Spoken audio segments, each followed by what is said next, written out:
Everyone, my name is Nidhi Bhatnagar and welcome you all in this channel. तो बच्चों, आज की वीडियो में हम क्या करेंगे, देखो आज हम करने वाले हैं क्लास 12th की पांचों पोएम इस एक ही वीडियो में।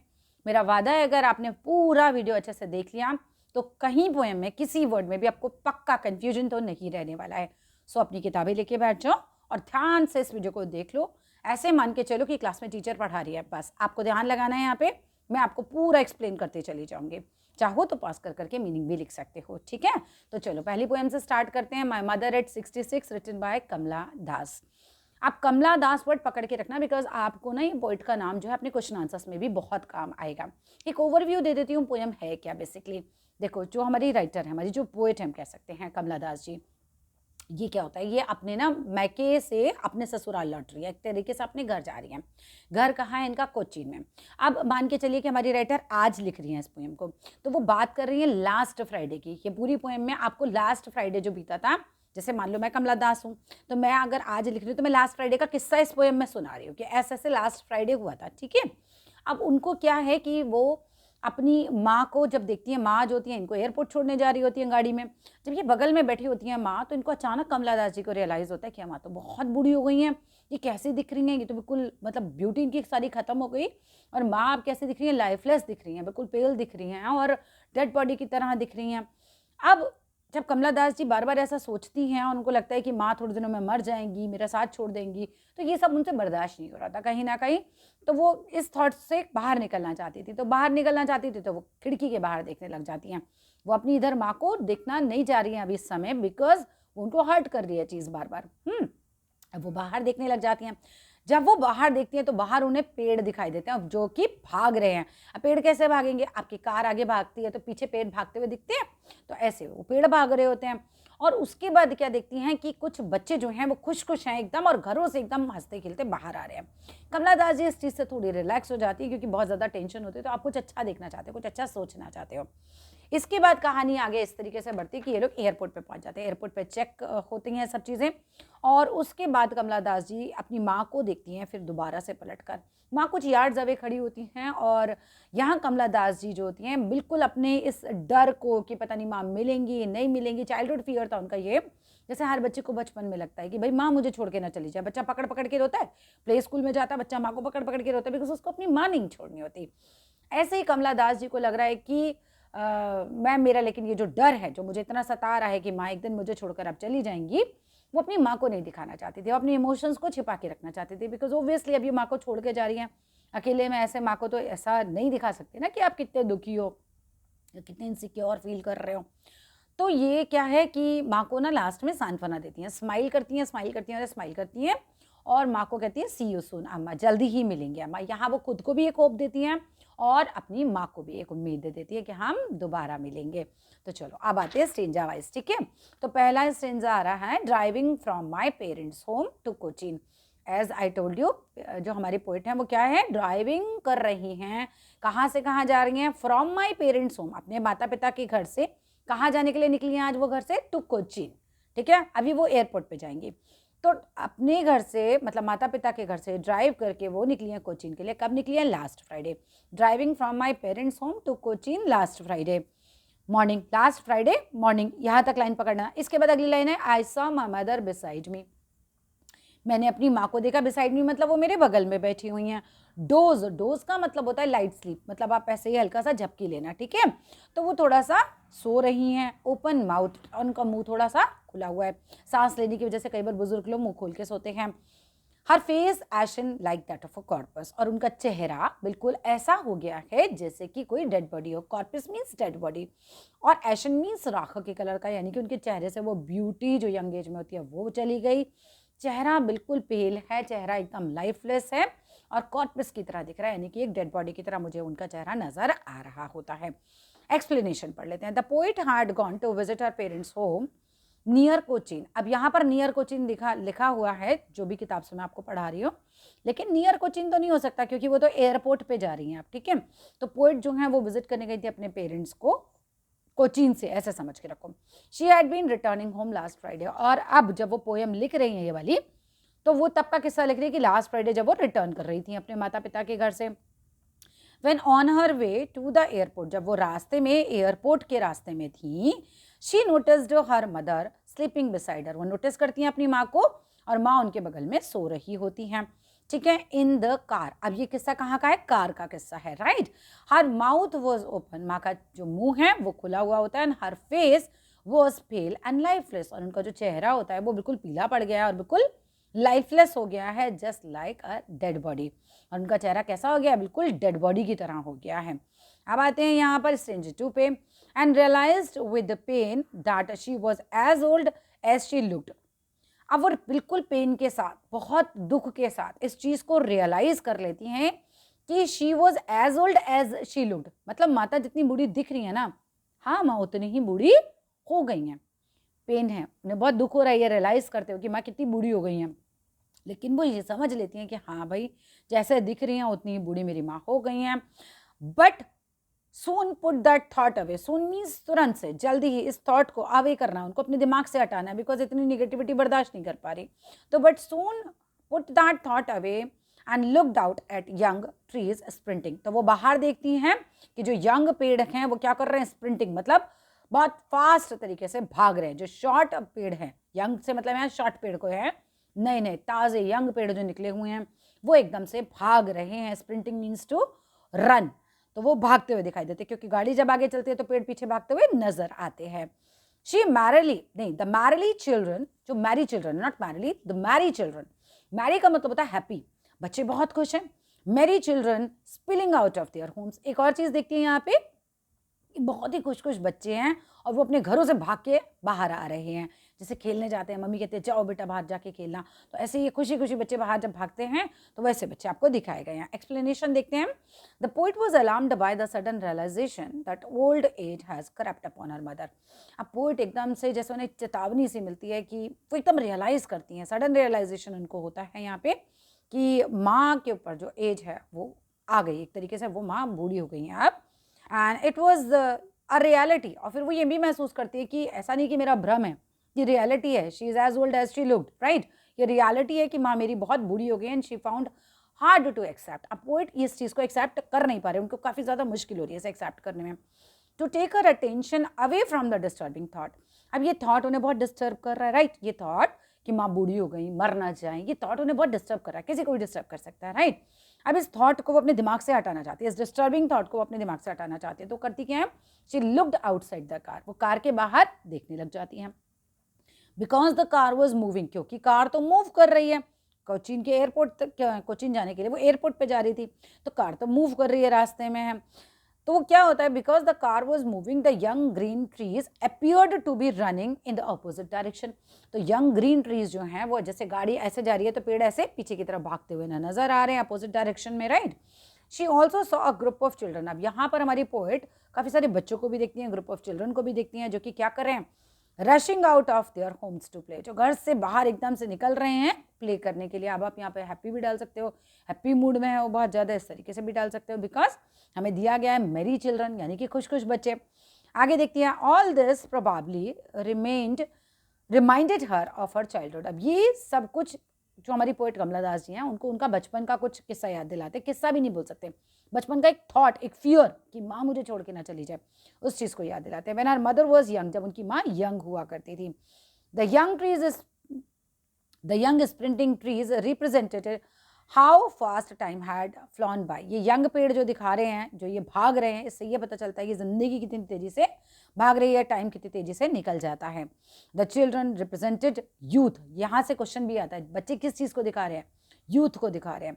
Where which was full of life and energy. और यूथ जो कि फुल ऑफ लाइफ है, फुल ऑफ एनर्जी है. लेकिन वहाँ बिल्कुल अपोजिट देखो, माँ को देखो, माँ एकदम लाइफलेस दिख रही हैं, है ना, बिल्कुल एक्टिव नहीं नज़र आ रही है, उनमें एनर्जी नहीं नज़र आ रही. बच्चों में क्या नज़र आ रहा है? हमें लाइफ और एनर्जी नज़र आ रहा है. Both the young trees and the children presented a sharp contrast. बिल्कुल शार्प कंट्रास्ट है, माँ बिल्कुल अपोजिट है और ये पेड़ और बच्चे बिल्कुल अपोजिट स्थिति में हैं. कंट्रास्ट है to the old and ill mother sitting beside her. माँ से जो बीमार हैं और उनके बगल में बैठी हुई हैं. चलिए, coming to the next paragraph. But after the airport security check. लेकिन जैसे ही एयरपोर्ट पे सिक्योरिटी चेक कमला दास जी का हो जाता है, standing a few yards away. माँ उनसे कुछ यार्ड्स अवे दूर खड़ी होती हैं. आई लुक्ड अगेन एट हर.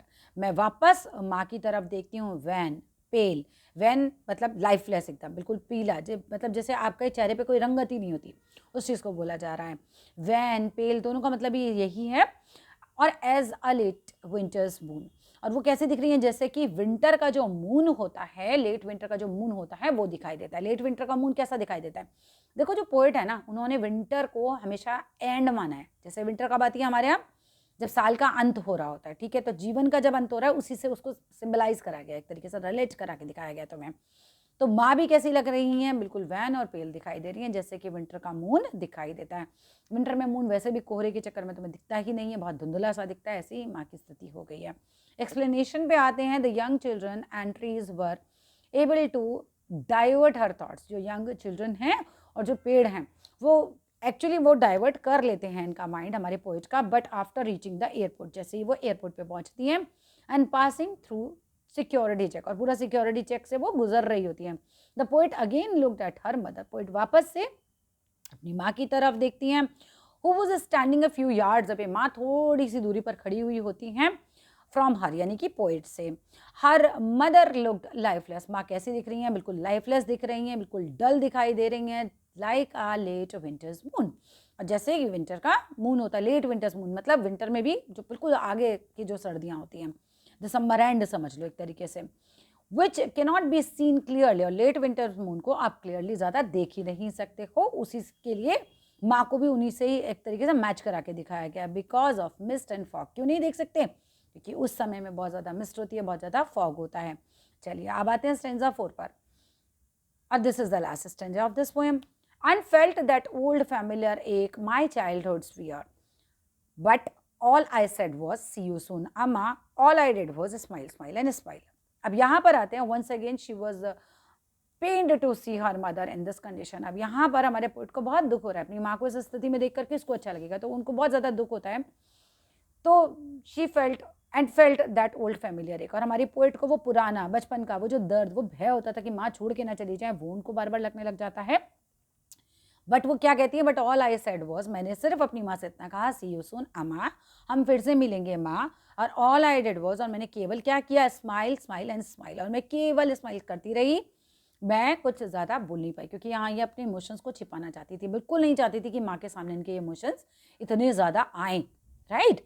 चलो आगे बढ़ते हैं, तो एक्सप्लेनेशन पे आते हैं कि once again she was pained to see her mother in this condition. अब एक बार फिर ये बहुत दुखी हो जाती हैं अपनी माँ को इस कंडीशन में देखकर, as she was going away and leaving her mother, जब वो जा रही होती हैं, अपनी माँ को छोड़ रही होती हैं, her old familiar pain, her childhood fear, old familiar एक क्या है, उनका बचपन का वो डर है ना, उनका childhood fear that she would lose her mother, कि वो अपनी माँ को कहीं खो ना दें, और suddenly came back to her, और ये चीज़, ये डर अचानक उनके दिमाग में आ जाता है। So she tried to hide her emotions, वो पूरी कोशिश करती हैं अपने इमोशंस को छिपाने की, बिहाइंड हर स्माइल, अपनी स्माइल के पीछे, तभी उन्होंने बोला वो स्माइल स्माइल स्माइल करती हैं, right. She did not want to reveal her feelings, वो बिल्कुल भी अपनी फीलिंग्स को माँ के सामने जाहिर नहीं करना चाहती थी, रिवील करना मीन्स जाहिर करना, बिल्कुल नहीं फीलिंग्स को जाहिर करना चाहती थी to her old mother, and bade her farewell, bade her farewell means like bye, वो बाय बोलती है, बहुत अच्छे से बोलती है अपनी माँ को, विद दिस स्माइल, स्माइल के साथ। She gave hope to her mother, वो अपनी माँ को एक उम्मीद देती हैं, एंड हर सेल्फ, वो खुद को भी एक उम्मीद देती हैं, by saying that they would meet again and kept on smiling, कि हम वापस से मिलेंगे माँ।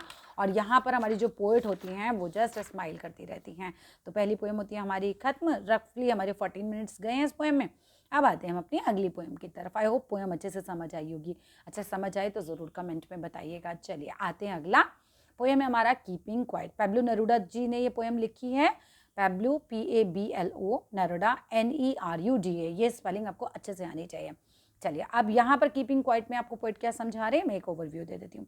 यहाँ पर कहीं ना कहीं पोएट हमें ये कह रहे हैं कि भाई आपको ना शांत रहना है, मैं जब तक मतलब काउंटिंग करूँ 12 तक, बस उतनी देर के लिए शांत हो जाओ, इंट्रोस्पेक्ट करो, अपने आप को देखो, ठीक है, अपने आर्म्स मत चलाओ, किसी से फाइट मत करो, जो फिश हैं वो जो नदी और तालाब में जो मछलियां हैं उनको मत मारो, कुछ भी ऐसा मत करो, और अपने जिन्हें आप दुश्मन समझते हो ना उनको भी अपना मानो, अपने भाई की तरह देखो, और जितनी भी एक्टिविटीज़ हैं उनको थोड़ी देर रुक कर आत्मनिरीक्षण करो, हम क्या कर रहे हैं, क्यों भाग रहे हैं। कई बार हम अपने आप को भी नहीं देखते कि भाई हम बस काम करे जा रहे हैं। और जैसे ऐसे आपको एक सॉल्ट वाले का एग्जाम्पल दिया है जिसमें वो सॉल्ट निकाले जा रहे हैं, समुद्र से करे जा रहे हैं, उसके हाथ पूरे खराब हो गए। ऐसे हम अपनी लाइफ में भी कर रहे हैं, हम बस भागे जा रहे हैं और हम ये भी नहीं देख रहे हमारी हेल्थ की क्या हालत हो गई इतना काम करके, है ना, या फिर हम नेचर को कितना नुकसान पहुंचा रहे हैं। तो इसके लिए हमको कीपिंग क्वाइट यानी कि थोड़ी देर चुप होने के लिए बोल रहे हैं, ठीक है। तो चलो अब हम स्टार्ट करते हैं अपना पहला paragraph. Now we will count to 12। अब हम 12 तक काउंटिंग करेंगे and we will all keep still, और हम सभी जो है स्टिल रुक जाएंगे, हिलेंगे भी नहीं, ठीक है। For once on the face of the earth, एक बार अर्थ के इस चेहरे पर यानी कि धरती पर पहली बार, ठीक है। Let us not speak in any language, किसी लैंग्वेज में कोई बात मत करो, ठीक है। Now we will count to 12 and we will all keep still, हम सब रुके रहेंगे। For once on the face of the earth let us not speak in any language, किसी लैंग्वेज में कुछ मत बोलो। Let us stop for 1 second, 1 second के लिए बस जस्ट रुक जाओ। And not move our arms so much, और अपने आर्म्स को हम बिल्कुल मूव नहीं करेंगे। यहाँ पर आर्म्स दोनों चीज़ों से मतलब है, एक तो आपके हाथ पैर आप नहीं हिलाओ, किसी को नुकसान मत पहुँचाओ। दूसरा, अपने आर्म्स मतलब अपने हथियार मत उठाओ किसी को भी मारने के लिए। अर्थ पर एक बार तो ऐसा करो। एक्सप्लेनेशन पे आते हैं। The poet urges each one of us, यहाँ पर पोइट हम सबसे अर्ज कर रहे हैं, हम सबसे प्रार्थना कर रहे हैं, हम सबसे रिक्वेस्ट कर रहे हैं, हम सबसे कह रहे हैं। क्या कह रहे हैं? टू काउंट अप टू 12, कि 12 तक काउंट करो एंड देन बी क्वाइट, मैं 12 तक काउंट करता हूँ, तुम तब तक चुप रहना, ठीक है।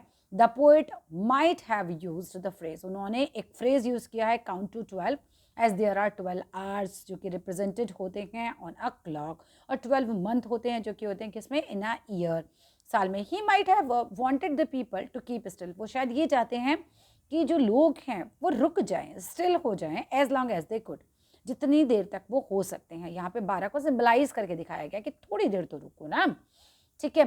ही wants a moment of silence, यहाँ पर पोएट एक साइलेंस का मोमेंट चाहते हैं, एक शांति का मोमेंट चाहते हैं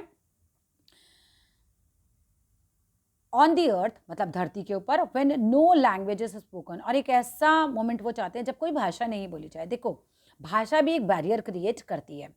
एक व्यक्ति जिसको तमिल भाषा आती है, एक व्यक्ति जिसको मान लो पंजाबी भाषा आती है, अब वो दोनों एक दूसरे को अपने एक जैसा नहीं समझ पाएंगे, है ना, कहीं ना कहीं उन्हें एक ऐसा डिफरेंट होने की भावना आएगी ही आएगी। तभी वो बोल रहे किसी लैंग्वेज का यूज़ मत करो, ठीक है। वो नहीं चाह रहे हैं कि he wants a moment of silence on the earth when no language is spoken, कोई भाषा ही नहीं बोली जाए, क्योंकि भाषा नहीं बोली जाएगी तो लड़ाइयाँ भी नहीं होंगी, मिसअंडरस्टैंडिंग भी नहीं होंगी, आप कुछ बोलोगे नहीं, दूसरा आपकी बात को गलत समझेगा कैसे, right. In this way there is no miscommunication, जब कोई लैंग्वेज ही नहीं बोली जाएगी तो कोई मिसकम्युनिकेशन भी नहीं होगा between people, and no harsh words will be spoken, अब कोई लैंग्वेज ही नहीं बोलेगा तो कोई किसी को खराब वर्ड्स भी नहीं बोलेगा। In this moment of silence the poet doesn't want anyone to move their arms, और इस साइलेंट मोमेंट में पोएट बिल्कुल नहीं चाहते कि कोई भी अपने आर्म्स को थोड़ा भी मूव करे, यानी हाथों को मूव करे, अपने हथियारों को मूव करे, उनका यूज करे। Coming to the next paragraph, it would be an exotic moment. Exotic moment का मतलब क्या होता है? रेयर मोमेंट, एकदम मतलब स्ट्रेंज, अनफैमिलियर, ऐसा कभी आपने मोमेंट ही नहीं देखा होगा। तो it would be an exotic moment without rush. Rush का मतलब क्या है? हड़बड़ी, कोई हड़बड़ी नहीं है, किसी को जल्दी नहीं है, सबको तो रुकना ही है ना। तो जब पूरी दुनिया रुकी हुई है तो कितना एक्सॉटिक मोमेंट होगा। विदाउट रश, कोई भाग नहीं रहा है। विदाउट इंजन्स, क्योंकि जब कोई भी मूव नहीं करेगा तो मशीनें भी कोई भी नहीं चलाएगा, कोई भी कार नहीं चलेगी, कोई भी फैक्ट्रीज में मशीन नहीं चलेगी, तो वो कैसा मोमेंट होगा कि उसमें कोई इंजन नहीं चल रहा होगा। We would all be together, हम सब साथ होंगे इन अ सडन स्ट्रेंजनेस। अब सडन स्ट्रेंजनेस क्यों? क्या कभी जिंदगी में किसी ने ऐसा मोमेंट देखा है कि कोई कुछ भी ना कर रहा हो, कोई इंजन ना चल रहा हो, कोई भी तेजी में ना हो? ऐसा कभी देखा है? ऐसा नहीं देखा, इसीलिए उन्होंने बोला कि एक्सॉटिक मोमेंट होगा और हम लोग सब साथ होंगे एक सडन स्ट्रेंजनेस में। एक्सप्लेनेशन पे आते हैं। The poet feels that such a moment of silence, poet ये फील करती हैं, करते हैं कहना चाहिए कि इस तरह के साइलेंस में ये जो मोमेंट होगा, मोमेंट ऑफ साइलेंस होगा, वुड बी एन अनयूजुअल होगा, बिल्कुल अनोखा होगा, एक्सॉटिक होगा, ठीक है। एक्सॉटिक वर्ड के लिए हम अनयूजुअल वर्ड यूज कर रहे हैं यहाँ पर। एंड एक्साइटिंग होगा बहुत ज़्यादा, मतलब आपको देख के मज़ा आ जाएगा, आपको लगेगा wow, it will have miraculous consequences, मतलब ऐसा लगेगा कि चमत्कारी परिणाम होंगे उसके, क्योंकि कोई लड़ नहीं रहा, कोई किसी से खराब विषय में बात नहीं कर रहा, कोई भाग नहीं रहा, सब स्टिल हैं, ठीक है। तो मिरेकलस, एकदम चमत्कारी इसके परिणाम होंगे। There will be no hurry और द साउंड ऑफ मशीन्स, कोई भी जल्दी में नहीं होगा, कोई भी मशीन की साउंड्स नहीं होंगी, ठीक है, टू पॉल्यूट द एटमॉस्फेयर। और मशीनें नहीं चलेंगी तो वो पॉल्यूट भी नहीं करेंगे एटमॉस्फेयर को, तो कोई भी मशीनों की साउंड भी नहीं होगी जिससे साउंड वाला पॉल्यूशन क्रिएट हो या धुआं क्रिएट हो, किसी भी तरीके का नहीं होगा एटमॉस्फेयर में। It will be a strange and unfamiliar moment, ये बहुत अजीब और अनफैमिलियर, क्योंकि हम लोगों ने कभी भी ऐसा मोमेंट पहले नहीं देखा होगा, तो ऐसा ये मोमेंट होगा विद स्टिलनेस ऑल अराउंड, और हर तरफ क्या होगी, स्टिलनेस होगी all around. In this unusual period, अब इस तरह के बिल्कुल अनयूजुअल पीरियड में the bonds of humanity will get together, यानी कि मानवता के कारण सभी लोग जो हैं एक दूसरे के करीब आ पाएंगे। आगे चलते हैं आप अपने थर्ड स्टैंजा पे। Fishermen in the cold sea would not harm whales and man gathering salt would look at his hurt hands. देखो, जब कोई भी नहीं हिलेगा तो उस मोमेंट पे जो फिशरमैन, जो मछुआरा होता है, वो भी जो कोल्ड सी में, जो ठंडे समुद्र में मछलियां पकड़ने जाता है, वो भी वुड नॉट हार्म, वो भी नहीं हार्म पहुंचाएगा वेल्स को। यानी वेल्स का मतलब यहाँ पर क्या है, वेल्स का मतलब सारी मछलियों से या किसी भी प्रकृति से रिलेटेड चीज से आप इसे कनेक्ट करके देख सकते हैं। फिशरमैन का तो बस एक एग्जाम्पल दिया है। यहाँ बात ये समझाने के प्रयास किया गया है आपको कि जब कोई भी नहीं एक्टिविटी करेगा तो कोई नेचर को हार्म भी नहीं पहुंचाएगा, ठीक है। And the man gathering salt, और जो आदमी सॉल्ट इकट्ठा कर रहा है, would look at his hurt hands, वो अपने इन जख्मी हाथों को देखेगा। जो नमक इकट्ठे करते हैं उनके हाथ एकदम नमक से कट जाते हैं। यहाँ ये दिखाया गया है कि जो इंसान है ना, इससे आप इसे कनेक्ट करके समझो, इंसान लगातार काम किए जा रहा है, लेकिन वो ये नहीं देख पा रहा कि इससे उसकी हेल्थ का कितना नुकसान हो रहा है। तो वो जहाँ पर ये दिखा रहे हैं, जैसे सॉल्ट वाला रुक के अपने हाथों को देखेगा, उनको हील करने का टाइम देगा, सेम एज इंसान भी तो थोड़ा रुके और खुद को हील होने का टाइम दे, ठीक है। तो fisherman in the cold sea would not harm whales and the man gathering salt would look at his hurt hands. Explanation देखते हैं कि in this moment of inactivity, जब ये मोमेंट होगा इनएक्टिविटी का, यानी कि कोई भी एक्टिव नहीं है, कोई भी कुछ खास कुछ नहीं कर रहा है, तो fisherman would not catching fish, तो उस समय फिशरमैन फिश को भी कैच नहीं करेगा। हैंस, इसी वजह से the whales in the sea will be safe, तो जो वेल्स हैं समुद्र की वो बिल्कुल सेफ हो जाएंगी। दिस आइडिया इज सजेस्टिव, ये एक ऐसा सजेस्टिव आइडिया है of thought that human being would not destroy nature, ठीक है ना। वही चीज़ इन्होंने भी बोली जो मैंने अभी बोली, कनेक्ट करके देखो कि इंसान जो है ऐसे में नेचर को कुछ भी नुकसान नहीं पहुंचाएगा। The man who gathers salt, एक आदमी जो कि सॉल्ट इकट्ठा करता है, will be able to tend to her wounded hands, मतलब वो एक तरीके से अपने वाउंडेड हैंड्स को देखेगा, उनको सही करेगा, उसको टाइम मिलेगा ऐसे में, for which he had no time earlier, जिसके लिए उसके पास पहले कभी समय नहीं था। Thus both nature and human will be able to recover them their wounds, यानी कि मतलब जो इंसान है और हम बोल सकते हैं नेचर है, ऐसे में अपने आप को हील कर पाएगी, जितना भी उनको घाव लगे, यानी कि जितनी भी अभी तक अभी नहीं ये चीज़ें खराब हुई हैं, ठीक है। इंसान ने अपनी सेहत जो भी खराब की है, नेचर जो भी खराब हो रही है, सबको हील होने का टाइम मिलेगा। चलो भाई नेक्स्ट पैराग्राफ पे आते हैं। Those who prepare green Wars, तो जो लोग ग्रीन वॉर्स करते हैं, यानी कि जो नेचर को नुकसान पहुंचाते हैं, ग्रीन वॉर्स का मतलब है पेड़ों को काटना। Those who prepare green Wars with gas, और वो लोग जो गैस से वॉर करते हैं, यानी गैस से कैसे करते हैं, बम वगैरह से फेंक रहे हैं। वॉर्स विद फायर मतलब वही बम वाली हो गई, गैसेस पॉइजनियस गैसेस का यूज़ कर रहे हैं, फायर बम वगैरह का यूज़ कर रहे हैं। विक्ट्री विद नो सर्वाइवर्स, तो वो लोग ये क्यों नहीं समझ रहे कि युद्ध तो कोई भी जीत जाए, उसका क्या फ़ायदा जब विक्ट्री यानी जीतने के बाद कोई सर्वाइवर ही नहीं बचेगा। आगे पढ़ते हैं, फिर पूरा अच्छे से क्लियर करूंगी। Would put on clean clothes, उनको क्या करना चाहिए, साफ कपड़े पहनने चाहिए, मतलब बिना खून से रंगे हुए कपड़े पहनने चाहिए। And walk about with their brothers, और अपने भाइयों के साथ वॉक करनी चाहिए। यहाँ भाई किसको कहा जा रहा है, जिसे आप दुश्मन समझते हैं। कहाँ वॉक करनी चाहिए, in the shade doing nothing, और कुछ नहीं करना चाहिए, शेड में शांति से उनके साथ वॉक करनी चाहिए। देखो ये समझा रहे हैं तुम्हें कि 2 देश हैं, 4 देश हैं, आपस में लड़ रहे हैं। अब ग्रीन वॉर्स भी हो रही हैं, ठीक है, वॉर्स विद गैसेस भी हो रही हैं, वॉर्स विद फायर भी हो रही है, गोला बारूद भी छोड़ रहे हो आप, पॉइजनियस केमिकल गैसेस भी छोड़ रहे हो, अलग अलग तरीके से आप वॉर कर रहे हो। कहा कि इतना वॉर करके क्या फ़ायदा होगा। जब वॉर होती है तो कोई एक देश को नुकसान नहीं होता, आपको भी उतना ही नुकसान होगा, दूसरे वाले देश को भी उतना ही नुकसान होगा, सब मर रहे हैं, तुम भी मर रहे हो, हम भी मर रहे हैं, तो भाई जीत कोई भी जाए फ़ायदा क्या है। कौन जश्न मनाएगा जीत का जब कोई सर्वाइवर ही नहीं होगा। विक्ट्री विद नो सर्वाइवर का उसका कोई मतलब बनता नहीं है। तो कह रहे हैं कि भाई साफ कपड़े पहनो। साफ कपड़ों का मतलब होता है कि आप ये खून से रंगे हुए कपड़े उतार दो अब, और जो आपके ब्रदर्स हैं जिन्हें आप अभी तक एनिमी समझ रहे हो उनके साथ शेड में आराम से वॉक करो, यानी कि शांति का जीवन जियो। चलो एक्सप्लेनेशन पे आते हैं। The poet now speaks of those who veg war. तो पोएट यहाँ पर बात कर रहे हैं उन लोगों की जो वेज वॉर, मतलब जो वॉर करवाते हैं या जो वॉर करते हैं अगेंस्ट ह्यूमैनिटी के खिलाफ और इन्वायरमेंट के खिलाफ, क्योंकि वो ग्रीन वॉर का भी आया है हिसाब किताब, ठीक है। तो जो इन्वायरमेंट को ख़राब कर रहे हैं, जो इंसान की इंसानियत, मतलब आप समझो कि इंसानियत जिनमें नहीं रही है ना, ह्यूमैनिटी के खिलाफ जो है एक तरीके से वॉर करें। ह्यूमैनिटी तो नहीं कहती कि आप किसी को मार दो। तो वॉर्स ऑफ ऑल काइंड्स, हर प्रकार के वॉर को, including the use of chemicals और poisonous gases, wars and bring death and destruction. वो कह रहे कैसी भी वॉर हो क्या लेकर आएगी, डेथ लेकर आएगी, डिस्ट्रक्शन लेकर आएगी। कोई भी वॉर का कोई अच्छा परिणाम तो कभी हुआ ही नहीं है ना। वॉर्स दैट लीव्स नो, कोई नहीं बचता, नो टू सेलिब्रेट विक्ट्री, कोई भी बंदा बचता नहीं वॉर के बाद सेलिब्रेट करने के लिए विक्ट्री को। ही says that such man should stop there activity. वो कहते हैं कि ऐसे में आदमी को रुक जाना चाहिए, कोई एक्टिविटी नहीं करनी चाहिए इंसान को। अब शेड में खड़े हो जाओ, देयर क्लोथ स्टेन्ड विद जो ब्लड है, यानी इनके कपड़ों पर जो ये खून के दाग हैं उतारो ऑफ, इनको उतारो और क्या करो, पुट ऑन न्यू क्लोथ्स, नए कपड़े पहनो, एंड वॉक करो विद देयर ब्रदर्स, अपने भाइयों के साथ, यानी कि ये जो जिन्हें आप इतना दुश्मन समझ रहे हो उन सभी के साथ, उनको अपना भाई समझो, उनके साथ आप वॉक करो, है ना। The poet implies that war torn word should be replaced by one with N atmosphere of peace. ये जो वॉर वाला पूरा जो एटमॉस्फेयर आपने क्रिएट कर रखा है इसको हटाओ और एक शांति भरा वातावरण लेकर आओ, ब्रदरहुड लेकर आओ एंड हारमनी लेकर आओ। हारमनी क्या होता है, जब आप मिलजुल कर रहते हो उसको बोलते हैं हारमनी।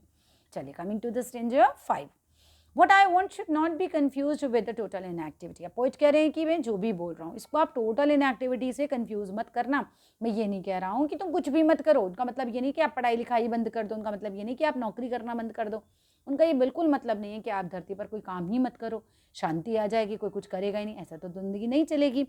तो what I want should not be confused with total inactivity। Life is, what is it about? जिंदगी तो चलने का नाम है ना, एक तरीके से जिंदगी जीने का नाम है। इनका मतलब बिल्कुल नहीं है कि आप सबको मैं 12 तक गिनती के बाद बोल रहा हूँ रुक जाओ तो आप बिल्कुल रुक ही गए और उसके बाद आप जीवन में कुछ नहीं कर रहे हो, ऐसा नहीं बोल रहा हूँ मैं।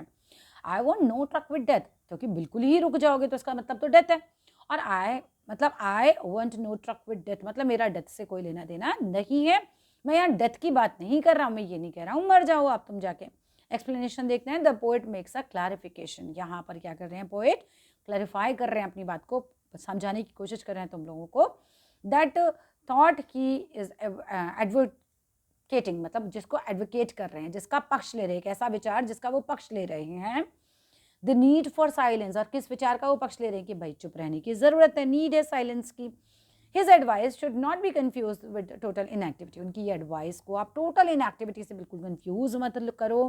He does not want any association with death, उनका डेथ से कोई एसोसिएशन नहीं है, कोई लेना देना नहीं है। He says that life is meant to be lived. वो ये कहते हैं कि जिंदगी तो जीने का नाम है ना, life is meant to be lived, जीने का नाम है जिंदगी, तो डेथ से उनका कोई लेना देना नहीं है। मतलब तो ये कि फाइट मत करो, नेचर को नुकसान मत पहुंचाओ। 6th paragraph, if we were not so single minded. Single minded कौन सा बंदा होता है, जो कि सेल्फ सेंटर्ड है, जो सेल्फिश है, या ये समझो कि बस जिंदगी में जो काम करना है, बस कल नौकरी पे जाना है तो जाना ही है, व्यापार करने जाना है जाना ही है, मतलब एक ही थॉट प्रोसेस लेकर हम लोग जो चल रहे थे, सिंगल माइंडेड रहते हैं। And keeping our lives moving, या no if we were not so single minded, अगर हम इतने सिंगल माइंडेड ना हो about keeping our lives moving, कि बस हमारी जिंदगी चलती रहनी चाहिए। And for once could do nothing, और इंसान अगर एक बार कुछ ना करे, परहैप्स अ ह्यूज साइलेंस हो, बिल्कुल शांति हो, माइट इंटरप्ट दिस सैडनेस। तो इंसान के जीवन में इतनी जो सैडनेस है, इतना जो हर इंसान दुखी है अंदर से, तो वो थोड़ा सा इंटरप्ट होगी वो चीज़, यानी उस चीज़ में कहीं ना कहीं उस दुख में एक आपको ब्रेक मिलेगा, हम बोल सकते हैं, ठीक है, of never understanding our self. और सैडनेस किस बात की है कि हम अपने आप को कभी समझ ही नहीं पाते, हम कभी इंट्रोस्पेक्ट ही नहीं करते, हम कभी टाइम ही नहीं देते खुद को, ठीक है, बस ये करना है, फिर वो करना है, फिर वो करना है, फिर वो करना है, फिर वो करना है, बस यही चलता रहता है पूरी लाइफ में हमारे। तो वो यही कह रहे हैं कि अगर ह्यूज साइलेंस होगा ना, तो might interrupt this sadness of never understanding our self, कि हम क्या दुख है कि हम अपने आप को कभी समझ नहीं पाते, end of threatening our self with death, और हम हमेशा अपने आप को डराते रहते हैं, मर ना जाए, मर ना जाए, मर ना जाए। क्या होगा मरने से, हम मर जाएंगे तो हमको कौन सा पता चलेगा कि हम मर गए, और मरने के तुरंत बाद एक नया जीवन भी मिल ही जाता है, तो फिर मरने से क्या इतना डरना। ठीक है, अब ये लिख मत आना वहाँ पे।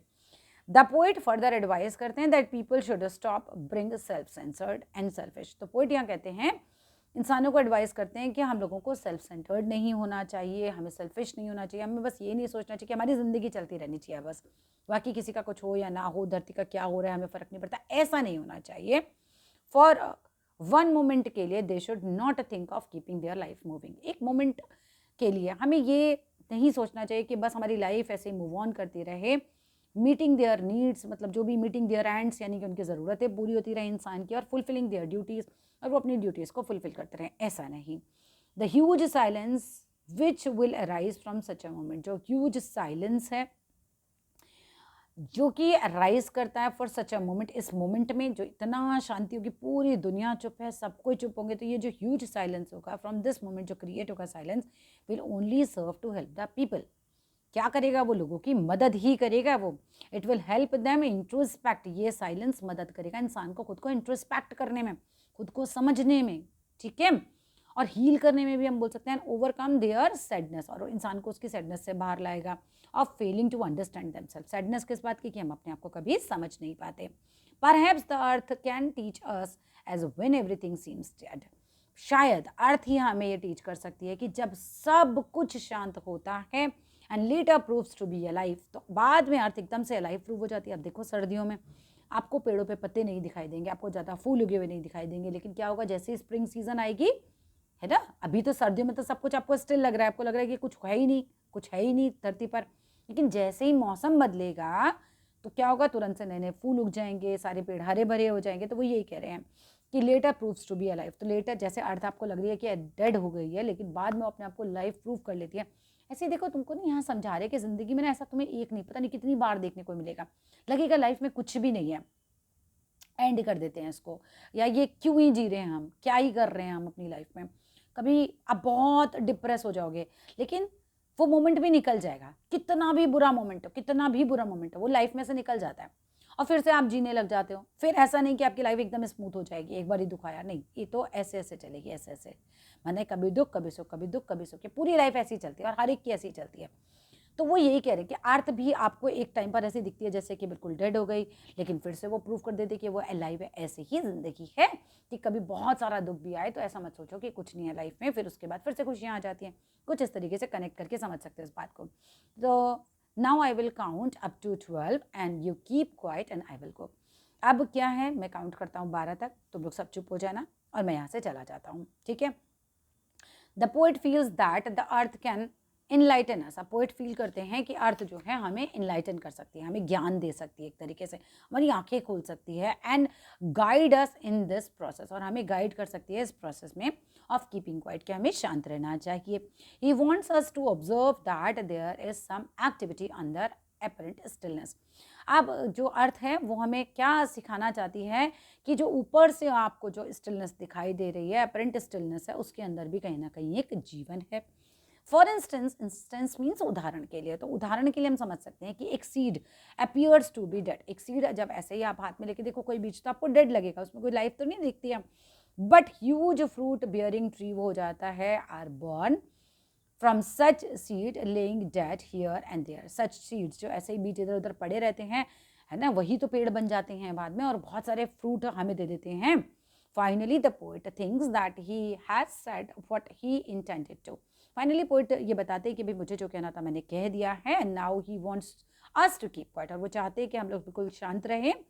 While he is counting to 12, जब तक वो 12 तक काउंट करते हैं, और after which he will leave, और फिर वो चले जाएंगे। तो यहाँ पर हमारी 2 पोएम्स खत्म हो गई हैं, एंड आई होप ये दोनों पोएम तो मेरे सारे स्टूडेंट्स को अच्छे से समझ आई गई होंगी। देखो, अच्छा कोई भी पोएम आपको लग रहा है कि नहीं समझ आया है, कोई भी वर्ड नहीं समझ आया, तो कमेंट सेक्शन में लिख देना, मैं पूरा प्रयास करूंगी आपको कमेंट सेक्शन का भी जवाब देने का, ठीक है। और अच्छा लग रहा है वीडियो तो अभी से शेयर कर दो, लाइक कर दो।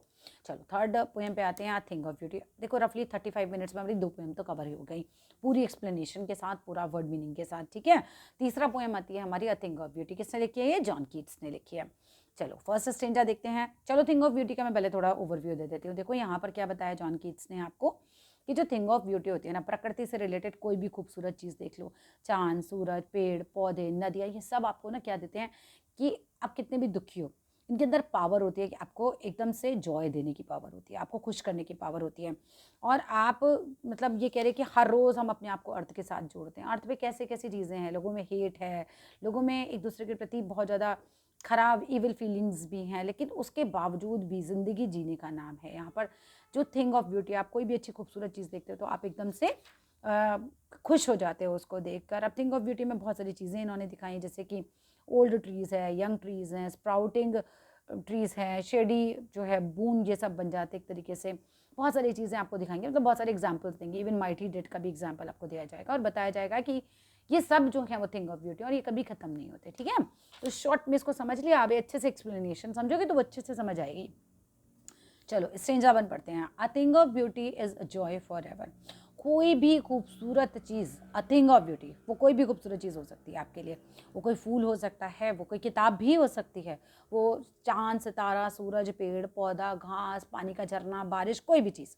तो a thing of beauty is Joy for ever, वो हमेशा के लिए जॉय होती है। ऐसा नहीं कि आपको माउंटेन पे जाना अच्छा लगता है तो आपको एक ही बार वो माउंटेन अच्छे लगेंगे, नहीं, जॉय फॉर एवर है, वो हमेशा आपको अच्छे लगते हैं। होती है ना कई कई जगहें, कोई कोई चीज़ें जो हमें हमेशा अच्छी ही लगती हैं। वो ये कह रहे हैं कि a thing of beauty is a joy for ever, it's loveliness increasing. और किसी भी थिंग ऑफ ब्यूटी की जो लवलीनेस होती है, जो प्यारापन होता है उसका, हमेशा इंक्रीज होता है, वो आपको और ज़्यादा अपनी तरफ खींचता है, वो आपको और अच्छा लगने लगता है। It will never pass into nothingness. Nothingness मतलब लाइक ज़ीरो। तो ऐसा नहीं होता किसी भी थिंग ऑफ ब्यूटी का कि उसकी ब्यूटी कभी भी ज़ीरो हो जाए। पेड़ हैं, उनके पत्ते झड़ेंगे, फिर से पत्ते आ जाएंगे, तो कभी नथिंगनेस में तो नहीं जाती हैं। But will keep a bower quiet for us. और ये थिंग ऑफ ब्यूटी जो है वो हमारे ऊपर एक शेडी पेड़ की तरह, पेड़ की जो छाया होती है ना, उसकी तरह होते हैं। बॉयर का मतलब होता है एक तरीके से पेड़ की छाया, ठीक है।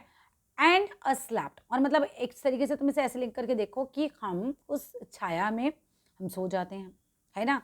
और फुल ऑफ स्वीट ड्रीम्स, जब आप किसी छायादार वृक्ष के नीचे सोते हो तो आपको ड्रीम कैसे आते हैं, अच्छे स्वीट ड्रीम्स आते हैं, ठीक है। एंड हेल्थ आपकी अच्छी होती है, एंड कीप क्वाइट ब्रीथिंग, और आपको सांसें बहुत अच्छी आती हैं जब आप प्रकृति की गोद में सो रहे हो। कुछ इस तरीके से इस चीज़ को लिंक करो, एक्सप्लेनेशन बढ़ते हैं और क्लियर होगा। देखो, the poet speaks of a permanent nature of beautiful things. यहाँ पोएट ब्यूटिफुल चीज़ों के परमानेंट नेचर की बात कर रहे हैं, which give us eternal Joy. Eternal Joy means Joy for ever, वो ऐसा जॉय जो हमेशा चलता रहेगा, आपको हमेशा ही वो चीज़ें अच्छी लगेगी। Their loveliness in keeps on increasing, इनका जो प्यारापन है, इनकी जो लवलीनेस है वो हमेशा इंक्रीज होती रहेगी, एंड नेवर फेड्स अवे, और कभी भी ये लवलीनेस कभी फेड नहीं होगी, कभी भी ख़त्म नहीं होगी। The sight of beautiful things, जो ब्यूटिफुल थिंग्स का जो दृश्य है, जब आप किसी ब्यूटिफुल चीज़ को देखते हो, the sight of beautiful things is stored in our memory for ever, और वो खूबसूरती हमारे दिमाग में हमेशा के लिए स्टोर हो जाती है। अब आप किसी बहुत खूबसूरत जगह पे जाओ, मान लो आप नैनीताल जा रहे हो, वहाँ की झील, पेड़, वहाँ का मतलब जो मौसम है, सब कुछ आप लौट भी आते हो तो आपकी मेमोरी में स्टोर रहती हैं वो सब चीज़ें, ठीक है। आगे बता रहे हैं, दे गिव अस पीस, और थिंग ऑफ ब्यूटी हमें क्या देती हैं, पीस देती हैं, हमें शांति देती हैं। और सॉरी, जस्ट लाइक अ क्वाइट शेडी प्लेस, और कैसे देती है, जैसे कि कोई बहुत ही शेडी प्लेस हो, क्वाइट शेडी प्लेस हो मतलब कि छायादार जगह हो, जैसे कि छायादार जगह गिव्स अस अ स्लीप। ये बिल्कुल थिंग ऑफ ब्यूटी वैसी ही तो होती है जैसे कि एक छायादार पेड़ की छाया जिसमें आप सो सकते हो।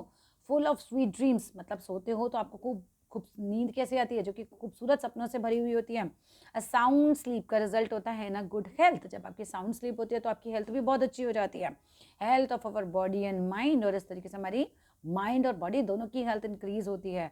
As it proves a tranquillity, मतलब ये हमें क्या देती है, प्रोवाइड्स अ ट्रैंक्विलिटी, मतलब हमें शांति प्रदान करती है, एंड मेंटल पीस प्रदान करती है। यानी कोई भी थिंग ऑफ ब्यूटी है उसको कंपेयर किया गया एक छायादार वृक्ष से यहाँ पर, और एक ऐसा वृक्ष जिसके नीचे हम सोते हैं, हम अच्छे सपने देखते हैं, हमें हमारी हेल्थ भी अच्छी रहती है और हमें ब्रीथिंग भी बहुत अच्छी होती है।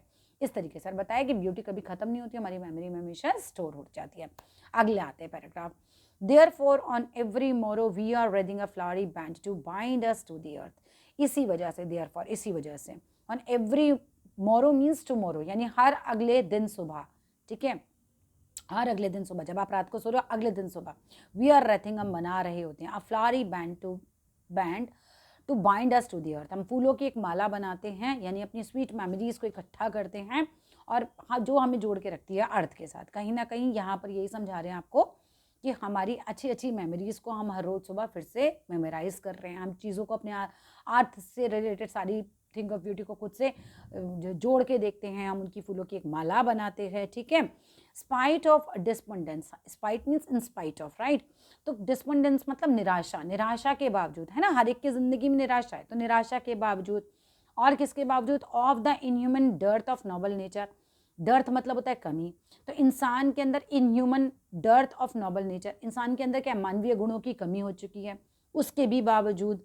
ऑफ द ग्लूमी डेज, हमारे दिन जो हैं वो बहुत निराशा भरे हैं, उसके भी बावजूद हम कह सकते हैं। Of all the unhealthy and over darkened ways, हमारे सारे जीने के अनहेल्दी तरीके हैं, हम कुछ भी खा लेते हैं, कैसे भी एटमॉस्फेयर में रहते हैं, कुछ भी करते हैं, मतलब अपनी लाइफ में कुछ बहुत हेल्दी नहीं कर रहे हैं, और ओवर डार्केंड वेज, और हमारे जो गलत तरीके हैं कई बार सफलता पाने के, उनके भी बावजूद।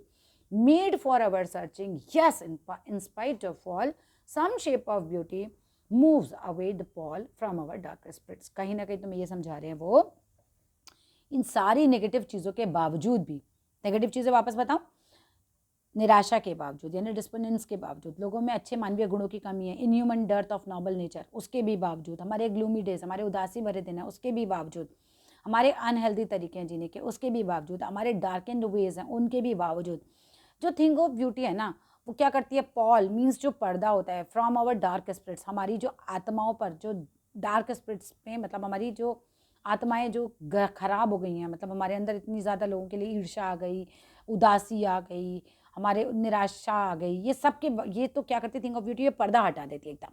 मतलब जब आप कोई ब्यूटीफुल चीज़ देखते हो तो आप अपनी निराशा से बाहर आ जाते हो, आप अपने गलत तरीकों से बाहर आते हो, आपकी जो आत्मा है वो अच्छी शुद्ध हो जाती है, जैसे कह सकते हैं, ठीक है।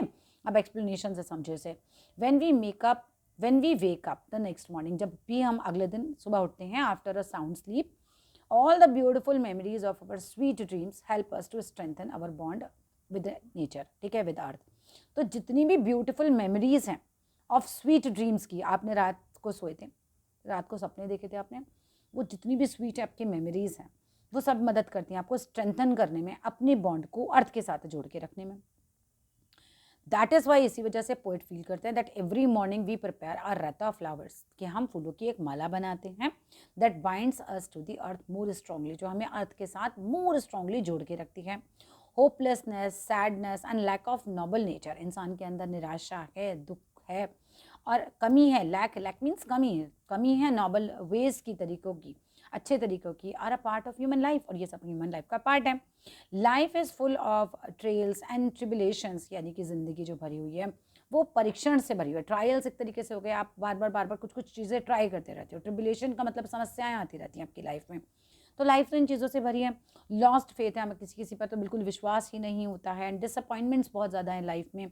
ये सब नेगेटिव बातें आपको बता रखी हैं, which results from our own doing, और ये सब रिजल्ट्स क्या है, आवर डार्क एंड वेज, मतलब हमारे ही गलत तरीके हैं जीवन जीने के, उसकी वजह से सारी नेगेटिव चीज़ें हमारी लाइफ में हैं। We harm our self by following unhealthy and wicked path, हम अपने आप को ही हार्म पहुंचाते हैं फॉलो करके अनहेल्दी तरीकों को, या विकेड पाथ मतलब गलत रास्ते जीवन में कितने लोग अपना लेते हैं उससे। But in spite of all this, इन सारी नेगेटिविटी के बावजूद भी, ठीक है, सम वंडरफुल साइट्स, कुछ खूबसूरत दृश्य ऑफ नेचर हेल्प करते हैं टू शेड सेड, कि हमारे इस दुख से हमें बाहर ला सके, एंड ग्रिम थॉट्स, और क्या कर सकते हैं हम, अच्छे थॉट्स से, मतलब थॉट अच्छे हो सकते हैं अब हमारे, they recover, they remove the well of gloom, और ये जो थिंग ऑफ ब्यूटी है, ये जो ग्लूम, उदासी का जो पर्दा है उसको हटा सकती है, ब्रिंग अबाउट होप, और आशा इंसान के अंदर पैदा कर सकती है, and optimism in our lifes, और ऑप्टिमिज्म का मतलब होता है मतलब एक तरीके से आप आशावादी बन जाए, पॉजिटिव बन जाते हो। तो थिंग ऑफ ब्यूटी की वजह से सब पैराग्राफ का मतलब पूरा मतलब ये हुआ कि इतनी सारी नेगेटिव चीज़ें हैं इंसान की, और वो हमारे अपने ही कर्मों की वजह से हैं, लेकिन जब हम कोई ब्यूटीफुल चीज़ें देखते हैं तो हम इस निराशा से बाहर आ जाते हैं, हम इन डार्क एंड वेज से बाहर आ जाते हैं। Coming to the next paragraph, such the sun, अब थिंग ऑफ ब्यूटी के कुछ एग्जाम्पल है, जैसे कि sun, the moon, trees, old trees and young trees, sprouting a shady boon, sprouting trees, और एक ये क्या बना देते, एक शेडी बून की तरह हैं हमारे लिए, फॉर सिंपल शीप, अच्छा शीप के लिए भी। देखो, जो यंग ट्रीज होते हैं, जो ओल्ड ट्रीज होते हैं, ये छाया प्रदान करते हैं, जैसे एक शीप को छाया प्रदान करते हैं, थिंग ऑफ ब्यूटी भी हमारे लिए वैसी ही है, ठीक है।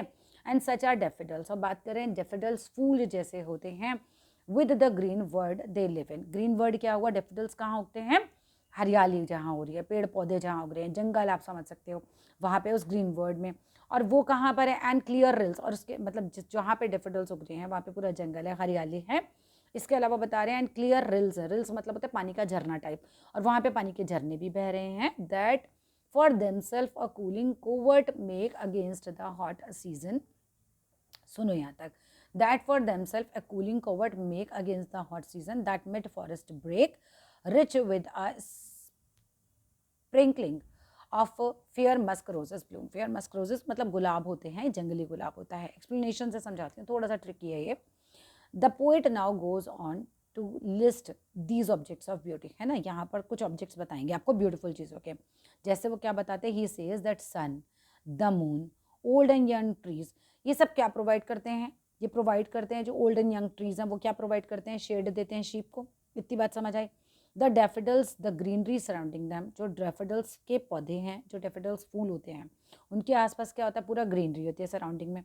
And cool and clear streams, वहाँ पे झरने बहते हैं, रिल्स आ रहे हैं ना, झरने बहते हैं। विच प्रोवाइड रिस्पाइट, जो कि राहत प्रदान करते हैं in the heat of summer में। Clear rills that for themselves a cooling covert make, cooling covert make मतलब तरीके से एक आपको ठंडक का एहसास देते हैं। अगेंस्ट द हॉट सीजन, ठंडक का एहसास कब देते हैं, जब हॉट सीजन होता है ना, उसमें उसके अगेंस्ट में एक तरीके से। रिस्पाइट मतलब राहत प्रदान करना, ठीक है। And the bushes growing in the forest, और जो झाड़ियाँ फॉरेस्ट में उग रही होती हैं, विद मस्क रोजेस ब्लूमिंग एमिडेस्ट, यानी बीच में मस्क रोजेस उग रहे होते हैं उसके, are all eternal sources of joy and pleasure. और ये सारी चीज़ें क्या हैं, इटर्नल सोर्स हैं जॉय और प्लेजर का। थोड़ा सा इसको कंसोलिडेट करके समझा देती हूँ। पहले तो आपको कुछ चीज़ें बता रखी हैं, खूबसूरत चीज़ें, जैसे सन, मून बताया, ओल्ड और न्यू ट्रीज़ भी बताया। फिर बताया कि जैसे कि जो ओल्ड और न्यू ट्रीज़ हैं वो शेड क्रिएट कर देते हैं शीप के लिए, तो उसके लिए वो थिंग ऑफ ब्यूटी हो गए। ऐसे कुछ एग्जांपल आपको बताया डैफोडिल्स का। डैफोडिल्स कहाँ उग रहे हैं, उन्होंने बोला वर्ड ऑफ ग्रीन में उग रहे हैं, यानी कि जंगल में उग रहे हैं, वो भी थिंग ऑफ ब्यूटी ही है। और वहाँ पे क्लियर रिल्स बह रहे हैं, वहाँ पे जंगल का सीन ध्यान करो, अब उसमें पानी के झरने भी बह रहे हैं। अब ये झरने क्या कर रहे हैं, ये आपको राहत प्रदान कर रहे हैं, cooling covert you know make against the hot season. अब हॉट सीजन में जब बहते हुए झरने देखते हो तो तुमको काफ़ी अच्छा लगता है, ठंडक का एहसास होता है, वो चीज़ समझा रहे हैं।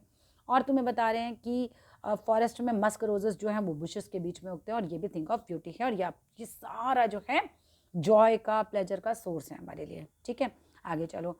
And such too is the grandeur of dooms. अब थिंक ऑफ ब्यूटी में ना केवल ब्यूटीफुल नेचर की चीज़ें ही नहीं है, कहानियाँ भी हैं। अब आगे ये भी बताया जाएगा कि आपको जो शहीद लोग हैं उनकी कहानियाँ, उनके किस्से, ये भी थिंग ऑफ ब्यूटी है, क्योंकि ये आपको इंस्पायर करेंगे, ठीक है। And such too is the grandeur of dooms we have imagined for the mighty dead, all lovely tales, जितनी भी लवली कहानियाँ हैं, दैट वी हैव हर्ड, जो हमने सुनी है और रीड करी हैं, ये सब क्या है, endless fountain of immortal drink.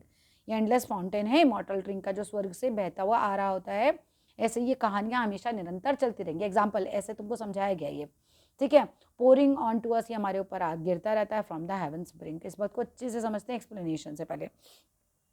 The poet adds on further to his list. अब पोएट अपनी लिस्ट में थिंग ऑफ ब्यूटी, उसने इतनी सारी चीज़ें तुम्हें बता दी, अब उसमें और चीज़ें ऐड कर रहा है। क्या कह रहा है, according to the poet there is beauty even in death. वो कहते हैं मृत्यु में भी खूबसूरती है। हमारी मृत्यु में नहीं, किसकी मृत्यु में। He finds beauty in imaginary stories, वो ब्यूटी पाता है काल्पनिक कहानियों में। People have made about our dead ancestors, कहानियाँ जो लोगों ने बनाई हैं हमारे पूर्वजों की, who were deemed as heroic, जिनको माना जाता था कि वो हीरो हैं, वो बहुत माइटी हैं, बहुत पावरफुल हैं। देखो अब जब तुम्हें किसी बहुत ही फेमस राजा की कहानी सुनाई जाती है, तुम्हें अच्छा लगता है ना, तो वो तुम्हारे लिए थिंग ऑफ ब्यूटी है। थोड़ा क्लियर भाषा में समझो उसको, बहुत कॉम्प्लिकेटेड भाषा दे रखी है। जब तुम्हें किसी शहीद के बारे में बताया जाता है, आपने भगत सिंह के बारे में पढ़ा होगा, है ना, आपने बहुत सारे शहीदों के बारे में पढ़ा, जब आप उनकी कहानियाँ पढ़ते हो तो आप बहुत इंस्पायर होते हो, उसी चीज़ को बता रहे हो, तो वो भी आपके लिए थिंग ऑफ ब्यूटी है, ठीक है। बहुत हीरोइक कहानियाँ हम सुन रहे हैं, उनके माइटी ताकतवर लोगों के बारे में पढ़ रहे हैं। तो poet goes on to say that all the lovely tales, जितनी भी लवली कहानियाँ होती हैं, टेल्स होती हैं, दैट वी हैव हर्ड, जो हम लोगों ने सुनी है, can also be placed among such things of beauty, हम उनको भी थिंग ऑफ ब्यूटी में रख सकते हैं। हम ये कह सकते हैं कि कहानियाँ, उन शहीदों की कहानियाँ, उन ताकतवर राजाओं की कहानियाँ, बहुत अच्छे अच्छे लोगों की कहानियाँ, ये भी थिंग ऑफ ब्यूटी है। और कैसे हैं, as they have a sublime, यानी कि विशेष इफेक्ट देती हैं, सबलाइम इफेक्ट देती हैं ऑन द ह्यूमन स्पिरिट, मनुष्य की आत्मा पे। उससे भी तो हमारी अंतरात्मा साफ होती है ना, उससे भी तो हमारी अंतरात्मा को एक स्ट्रेंथ मिलती है कि इन्होंने इतने अच्छे काम किए, हम भी करें, ठीक है। और all the beautiful things are like the endless fountain from the heaven, जितनी भी ब्यूटिफुल थिंग्स हैं वो एंडलेस फाउंटेन की तरह हैं, और all beautiful things are like just like endless fountain from the heavens. और देखो ये थिंग ऑफ ब्यूटी क्या कभी खत्म नहीं होगी दुनिया में, कभी पेड़, झरने, नदी, तालाब कभी खत्म होंगे नहीं, क्या माइटी डिड की स्टोरीज कभी खत्म होंगे नहीं, ये पीढ़ी दर पीढ़ी ऐसे ही चलता रहेगा, और ऐसे ही चलता रहेगा जैसे कि हेवन से कोई अमृत की धारा बह रही है और वो हमेशा बहती रहेगी, वो कभी खत्म नहीं होगी। तो बिल्कुल उसके साथ इसे कंपेयर किया गया है, सो दैट मैनकाइंड में एंजॉय देयर प्रीशियस गिफ्ट। तो इंसान को इस प्रीशियस गिफ्ट को, थिंक ऑफ ब्यूटी को हमेशा एंजॉय करना चाहिए। 50 मिनट्स और 3 पोएम खत्म। चलो अपनी चौथी पोएम है रोड साइड स्टैंड वाली, थोड़ी सी लंबी है लेकिन ध्यान से समझ लेना। द लिटिल ओल्ड हाउस, अच्छा इसका थोड़ा ओवरव्यू ले लेते हैं। क्या है, रोड साइड स्टैंड वालों की दुर्दशा दिखाई गई है। यहाँ पे दिखाया गया है कि जब आप हाईवे पे जाते हो तो वहाँ पे रोड साइड स्टैंड वाले खड़े होते हैं, कुछ ढाबे वाले देखे होंगे आपने ऐसे करके, या कुछ लोग सड़क पे सामान बेच रहे हैं एक शेड के नीचे, तो कोई उनसे सामान नहीं खरीदता, तो उनको बहुत दुख होता है, उनको बेचारों को पूरे दिन होप रहती है कि कोई आएगा, गाड़ी रुकेगी, उनका सामान खरीदा जाएगा। गवर्नमेंट भी आती है, वो भी उनसे 1000 प्रॉमिस करती है, बट कोई प्रॉमिस पूरा नहीं करता, और उनके जीवन की ये दुर्दशा इस पोएम में दिखाई गई है। ठीक है, अब आते हैं। The little old house was out with a little new shed. एक छोटा सा लिटिल ओल्ड हाउस है जो थोड़ा सा आगे बढ़ाया गया है एक शेड के द्वारा। ठीक है, आगे एक ऐसे शेड डाल दी गई उस करके, और क्या गया, in front at the edge of the road. और वो घर कहाँ पर है, रोड के किनारे है। वेयर द ट्रैफिक स्पीड, जहाँ पर ट्रैफिक स्पीड मीन्स स्पीड से भागता है।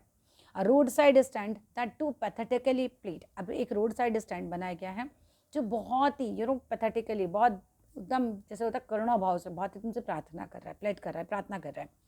It would not be fair, अब पोइट कहते हैं कि बिल्कुल भी फेयर नहीं है टू सेव फॉर अ डोल ऑफ ब्रेड, कि वो लोग कोई रोटी के लिए तुमसे भीख मांग रहे हैं, ऐसा नहीं है।